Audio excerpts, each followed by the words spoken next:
Lately we've been seeing, including here in the US and around the world, certain criminals getting lesser sentences. And one thing that has been coming out, and by all means, comment on this. We've seen people let go out of jail for attempted murder, DUI manslaughter. You've seen situations where, like for example, New York, we had the guy who was trying to knife people. I believe it was in the subway itself, and they let him go without bail. And you hear the stories when these come to court, if they ever see the light of day of a courtroom, and you see that the victim gets blamed extensively, and that is really that's ridiculous on occasion. Now, I understand on certain cases, the the victim, the person that was murdered, they were the catalyst of their own demise, but they did not deserve to die. And the person who did it, unless it's a self-defense issue, and even in those cases, sometimes you have to adjudicate, investigate the situation to make sure that's what happened. You have to put to the point where if someone dies horribly and the courts say, well, it was her fault. She put it upon herself on there. You have to ask yourself, why are these people lawyers and justices?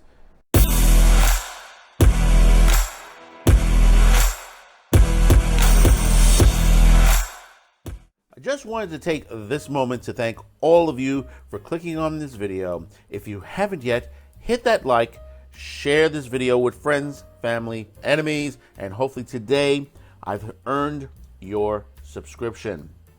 And for those of you already subscribed, please make sure you are still subscribed, as YouTube tends to remove subscriptions from time to time.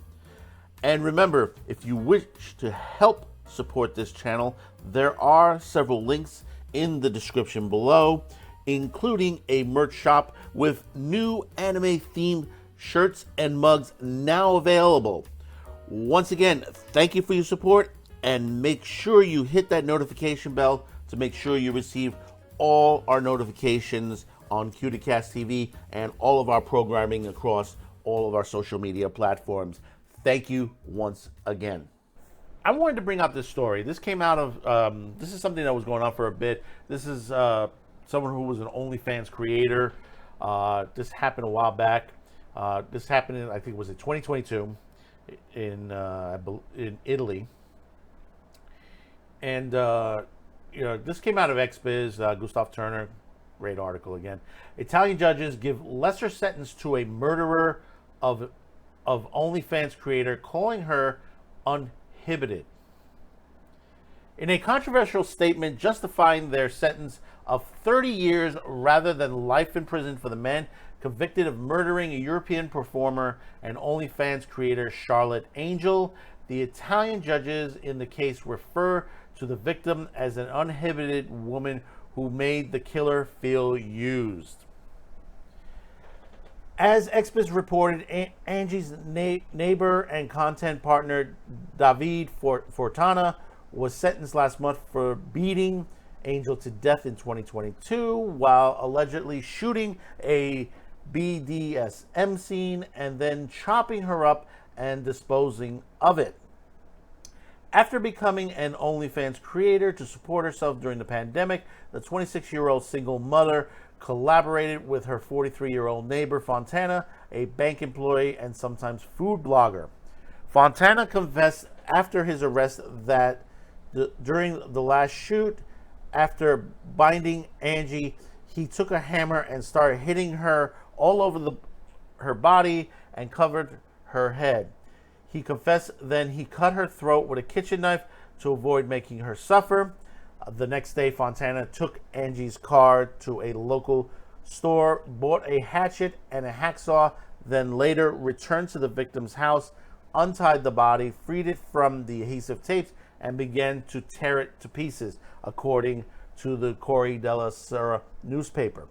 As the days went by, Fontana bought a large freezer chest on Amazon to store the body parts and methodically clean the murder scene. The judges at the court of Assise of Busto Arciso, who convened up beneath a large "the law is equal for everyone" sign, issued a statement justifying their leniency. Fontana, the judges wrote, bludgeoned the model to death when he realized she was moving away from him, dumping him. In a florid language striking similar to that found in subreddits for incels, the judge further must the idea of losing stable contact with her, whom he, by his own admission, and according to his witness friend, loved madly and on whom he substantially depended, since she allowed him to overcome the solitude in which he was consumed, previously allowing him to finally live in a way that was different and gratifying way proved unbearable. Fontana, the judge continued, realized that the young and uninhibited Angie had to some extent used him to better pursue her personal and professional interests, and this unleashed the homicidal action. It was not jealousy that proved the defendant, but the awareness of having lost his beloved, accompanied by a growing sense of frustration at having been used and put aside by her. Italian commentators have questioned the language in the judge's statement, prompting tribunal president Giuseppe Fazio to defend their decision and peculiar narrative by insisting that he would have used the same words even had Angie been unknown. See, here's the thing. She was murdered. Yeah, plain and simple. She was hit with a hammer, throat was slit, sliced up like a piece of meat. He cleaned the crime scene. He put her body parts in the freezer, bought a freezer, and cleaned the crime scene. This is something that sounds like he planned this all. This is not something out of emotions. This is where the point where, yeah, he could have been mad at the situation that the relationship wasn't working out. Relationships don't work out, even business relationships. And the thing is that, yeah, okay, she wanted to break off or whatever the situation is. You can't sit there and say, well, it's her fault because she broke up. She, for all I know is that he could have been creepy and weird at certain points. We don't know this. It wasn't investigated properly. We got word from one person on there. Who knows how many witnesses went through this whole situation, but for a judge to sit there to reduce a woman's life to 30 years, giving this guy 30 years, then life. This woman had a child. The child is motherless.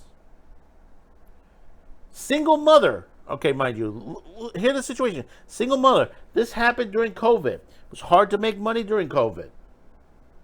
All of us went through situations on there. And that there was a lot of mental issues that happened. And it's ridiculous. It is ridiculous to see something like this happen. And this is happening across the board in a lot of countries, including the United States. We've seen people get a lower sentencing saying, well, if it wasn't for the person that, did this to him, he wouldn't have slit her throat. I mean, if you had a fight, you walk away from the situation. If you have to go to court to get your money, you go to that. And he said, well, he was emotionally. A lot of us were emotional in that period. This is why we need to have a mental health checkups, because a lot of people out there And you've seen it on Twitter, you've seen it on TikTok, and many other social media platforms. There's a lot of people out there not playing with a full deck these days. So comment below, let me know your thoughts about this. Because, I mean, oh Jesus. Just to get 30 years life, and even though I know Italian prisons are not the easiest place around, they're pretty rough, but this guy should have gotten life. He should have gotten life imprisonment, taking away someone's mom because he had an emotional problem with the situation. So don't forget to share this video, hit the like, hit the notification bell, and hopefully today's the day I've earned your subscription. So until next time, thank you for tuning in. Do check out our other videos during the week and the Fast 5 on Mondays. We'll see you on the next one. Bye-bye now.